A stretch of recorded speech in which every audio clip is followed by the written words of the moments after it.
I've been in love with Mia since we were 8 years old. It happened on a Tuesday afternoon in Mrs. Patterson's third-grade classroom, during the quarterly spelling bee that she used to terrify us with every few months. I'd made it to the final round through a combination of luck and the word kangaroo being significantly easier than it looked. Mia, on the other hand, had dismantled every opponent in her path with the cold precision of a chess grandmaster. She stood at the front of the room in her purple sweater with the little cat embroidered on the pocket, her dark hair pulled back in a ponytail so severe it looked aerodynamic, and she spelled xylophone without even pausing to breathe. I went next. I got rhythm. I still have nightmares about that word. After the class filed out for recess, I sat on the steps leading to the playground, wallowing in my defeat with the dramatic intensity that only an 8-year-old can muster. And then Mia sat down next to me. Without asking. Without announcing herself. She just appeared like a small, judgmental cat and held out half a sandwich. "What's this?" I asked. "Turkey and cheese," she said. "You lost. Losing burns calories. You need to refuel." I stared at her. She stared back, utterly serious. I took the sandwich. I didn't recover from that moment. Not really. Something shifted inside me that afternoon, some fundamental gear in the machinery of my heart, and it never quite shifted back. Now we're both in university. She's still the smartest person I know.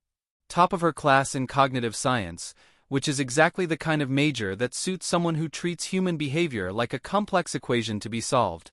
She's always reading dense academic texts, obscure philosophical treatises, novels in 3 different languages, because apparently English alone isn't challenging enough.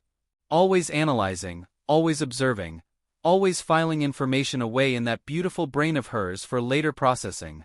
And completely, impressively, almost heroically oblivious to me. "Do you think people can miss obvious signs?" I asked her once while we were studying at the library. It was finals week, and she'd claimed our usual table by the window with the efficiency of a squirrel hoarding nuts for winter. She didn't even look up from her notes. Her highlighter continued its steady march across the page. Of course. Most people are terrible at pattern recognition in social situations. Confirmation bias, selective attention, the fundamental attribution error. There's a whole literature on it. She flipped a page. "Why do you ask?" I stared at her for a long moment. She genuinely had no idea. "No reason," I said. "Just curious." She nodded absently and returned to her highlighting. "I've tried everything over the years. Subtle things. Not so subtle things. Things that in any normal romantic context would have produced some kind of recognizable result. With Mia? Nothing. Nada. Zilch. The romantic equivalent of shouting into a void and hearing only your own echo. Let me walk you through the evidence. Attempt number 1. Compliments. "You look really nice today," I told her one morning as we walked to our first class. She was wearing a sweater I'd never seen before, a soft cream color that brought out the warmth in her skin, and she'd done something different with her hair. I wasn't sure what, exactly, but it looked good. She adjusted her glasses and glanced down at herself. Yes. I optimized my outfit for comfort and temperature. The fabric is a merino blend with excellent thermal regulation properties. Thank you for noticing. I nodded slowly. "Yeah," I said. "That's exactly what I meant. Thermal regulation. Definitely what I was thinking about." She smiled, satisfied, and continued walking. I wanted to lie down on the sidewalk. Attempt number 2. Physical proximity. One evening during sophomore year, we were watching something on my laptop in her dorm room. Some documentary about marine life that she'd been wanting to see. I'd been waiting for an opportunity like this. Dark room, cozy blankets, the 2 of us sharing a small space. Classic romantic setup. I shifted slightly closer on her bed. She shifted slightly away. Not because she was uncomfortable with me. Because, as she immediately explained, I was blocking her view of the screen. "You're in the projection line," she said, gently pushing my shoulder. "The subtitles are right where your head is." I moved back. "You know," I said. In some contexts, moving closer to someone is considered a gesture of intimacy. She looked at me like I'd just suggested the earth was flat. Intimacy requires clear mutual consent and appropriate environmental conditions. We're watching a documentary about deep-sea creatures. The environmental conditions are currently suboptimal for intimacy. Romance was dying in real time, right there on her extra-long twin bed. Attempt number 3, acts of service. I started bringing her coffee before our shared classes. Not occasionally. Not when it was convenient. Every single day. Her exact order: oat milk latte, no sugar, extra foam, memorized and executed with the precision of a barista who'd been doing this for years. The first time I handed it to her, she looked at the cup, then at me, then at the cup again. "You brought me coffee." "I did. This is my exact order." "I know." She took a sip, considered it carefully and nodded. "The foam consistency is perfect. You're very efficient at anticipating needs. Have you ever considered working in logistics?" "Logistics?" I wanted to gently place my head on the nearest desk and never lift it again. My friends found this entire situation hilarious. They'd ask for updates the way people ask about sports scores. "So what did she do this time?" Compared me to a shipping company. Romantic. "I know. You're basically living in a one-sided romantic comedy," my roommate said one night, sprawled across our dingy couch. "Except the comedy part is mostly just painful." "It's not one-sided," I argued. "She just hasn't processed it yet." "She processes everything. It takes time." He looked at me with the pity, usually reserved for small animals with injuries. "Processed it," he repeated. "She's a cognitive science major. She needs data. Multiple data points. Once she has enough information, she'll reach a conclusion." My roommate shook his head slowly. "Bro, that's not how love works." "With Mia," I said, "it might be." So I tried being more obvious. Deliberately, strategically obvious. Attempt number 4. Hypothetical questions. We were walking across campus one afternoon, cutting through the quad where students were scattered across the grass like confused sunbathers. The weather had finally warmed up after a brutal spring, and everything felt slightly more possible. "If someone liked you," I said, keeping my voice carefully casual, "would you notice?"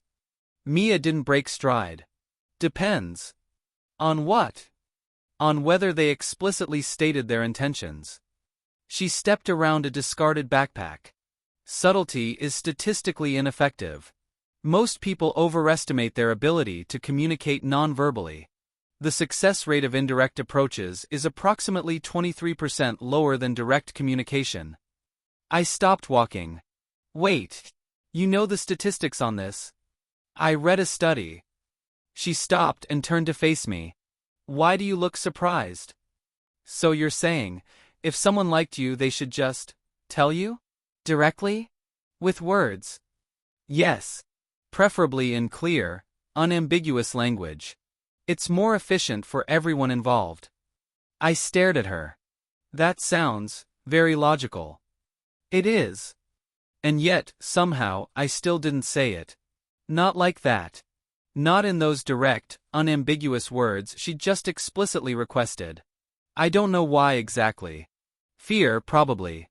The kind of fear that lives in your chest and whispers worst-case scenarios when you're trying to sleep.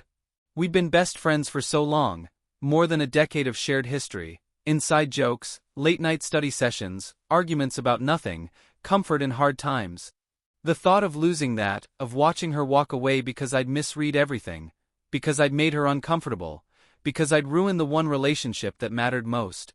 Maybe that's why I kept hoping she'd figure it out on her own. Maybe I was a coward. Maybe both. Attempt number 5. Movie night. "Let's go watch a movie," I told her one Friday. "At the theater. This weekend." "What kind?" "Romantic." She narrowed her eyes slightly. It was the first time I'd seen anything resembling suspicion cross her face. "Why?" "Because." I scrambled. "Because I like them.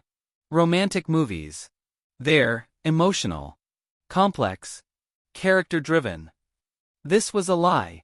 I tolerate romantic movies at best. My preferred cinema involves explosions, superheroes, or ideally both. But desperate times. She studied me for a moment longer, then shrugged. Okay. Which one? I'd already done my research. There was a new film out, a small indie thing that had gotten good reviews. The plot, as I'd carefully confirmed beforehand, involved two best friends who gradually realize they're in love after years of not acknowledging their feelings. Perfect, I thought. This is going to be perfect. We got popcorn. We got sodas. We sat in the back row like teenagers on an actual date, which we technically weren't, but which I was pretending we were in my head. The movie started. Mia watched it like she was taking notes for a class. Her eyes moved across the screen, cataloging, analyzing, processing. When the protagonists had their first near-kiss moment, she frowned slightly. When they danced around each other for the third time, she shifted in her seat. Halfway through, she leaned over and whispered, "This is unrealistic." I nearly choked on my popcorn. Why? The attraction is obvious. Both parties display clear romantic interest markers. Physical proximity increases during emotionally charged scenes. There's documented history of preferential treatment. She shook her head. The delay is inefficient. They should have resolved this 40 minutes ago. I stared at the screen, then at her. Right, I said. Inefficient. Totally. After the movie, we walked through the park near campus. It was one of those perfect spring evenings, cool enough for a jacket, warm enough to not be uncomfortable, the sky fading from blue to purple to deep indigo. Streetlights were beginning to flicker on, casting pools of warm light across the path. We sat on a bench near the pond. Ducks paddled vaguely in the distance, probably judging me. Mia was unusually quiet. Not her normal contemplative silence, but something else. Something I couldn't quite read. She was looking straight ahead at the water. Then she spoke. "Can I ask you something?" "Always." Her voice sounded slightly different. Less certain. Less analytical. "Do you think," she said slowly, "that sometimes people don't realize something because they're overthinking everything else?" I smiled faintly. "Yeah. I think that happens a lot. When you're too close to something, sometimes you can't see it clearly." She nodded. Then she turned to me. And for the first time in all the years I'd known her, she looked nervous. Her hands were clasped in her lap, fingers intertwined so tightly the knuckles were white. "Okay," she said, taking a small breath. "Hypothetically." I bit back a smile. "Of course. Hypothetically. If someone has been consistently present over an extended period, attentive to details, remembering preferences without being reminded, statistically above average in supportive behavior compared to baseline friendship metrics." I pressed my lips together to keep from laughing. Statistically. And they initiate shared activities that resemble documented romantic patterns, including but not limited to frequent one-on-one time, personalized gifts or services, and physical proximity during non-required interactions. And they choose a film that directly mirrors their situation. Specifically a film about friends who don't realize they're in love despite overwhelming evidence. She paused. "Would that mean they like the other person?" I looked at her. Really looked at her. And I realized something I should have noticed years ago. She wasn't analyzing anymore. She was hoping. "Yeah," I said gently. "It would. It definitely would." She swallowed. Her fingers tightened in her lap. Then, very quietly, "Do you like me?" I couldn't help it. I smiled. Soft. Relieved. So full of something I couldn't name that I thought I might float away. "Finally noticed?" Her face went through approximately 17 emotions in 3 seconds. She covered it with both hands. "Oh my, I am so, how did I not, how long has this?" I laughed. "It's okay." "No, it's not okay." Her voice was muffled behind her hands. "This has been going on for how long? I need a timeline. Quantify it." "Years." She dropped her hands and stared at me in genuine horror. Years? Multiple years? As in more than 2? Give or take. That is deeply inefficient. That's a significant data processing error. I should have, the signs were. She pressed her palms to her cheeks. I literally told you to be direct. Multiple times. I cited studies. I remember. And you just didn't? I was scared. She stared at me. You? Scared? Of me? Of losing you, I said quietly. Of making it weird. Of ruining everything. Something shifted in her expression. Oh, she said softly. We sat there for a moment, the weight of years settling between us in a new way. Then she laughed. It wasn't her usual laugh, the one she used when something was genuinely funny, but she was still in control. This was different. Uncontrolled.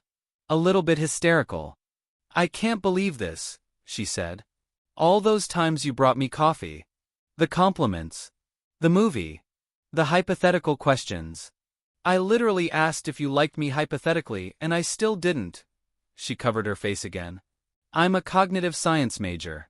I study pattern recognition. This is professionally embarrassing.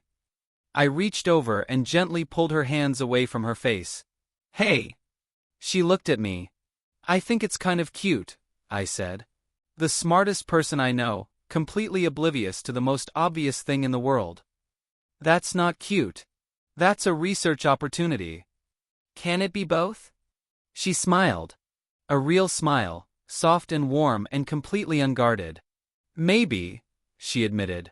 We sat like that for a moment, hands still loosely connected. So, she said eventually. What happens now? Well, I said. Normally this is the part where I ask you out. Officially. With words. She nodded quickly. Yes. That would be the logical next step. Clear communication. Direct intention statements. Very efficient. I raised an eyebrow. And I would say yes. She paused, then added, just as quickly. Assuming that is still your intention. Given that you've now achieved your objective. If the pursuit was the point, I understand if. I kissed her. Just quickly, just softly, just enough to stop the words. When I pulled back, she looked slightly dazed. That was also efficient, she said faintly. I laughed. Our first official date didn't feel very different from all the unofficial ones. We still argued about random facts, this time about whether octopuses dream, which somehow became a 40-minute debate. She still corrected my grammar when I said, less people instead of fewer people. I still brought her coffee, oat milk latte, no sugar, extra foam, because some things don't need to change. Except this time, when I handed it to her, she said, "Thank you, boyfriend." She tested the word like it was new, turning it over in her mouth like unfamiliar food. Then she smiled. And I realized, sitting there across from her in our usual coffee shop with our usual orders and our usual banter, that nothing had really changed. We were still us. Just more. Explicitly, unambiguously more. Later that night, walking back to her dorm, she slipped her hand into mine without comment. Without analysis. Just because. After a few minutes, she said, "For the record, I'm glad you were inefficient." I looked at her. What? All those years. Not telling me. She squeezed my hand. If you'd been direct too early, we might not have gotten here. Not like this. I needed time to catch up. Even if I didn't know I was catching up.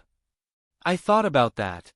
So you're saying my cowardice was actually strategic?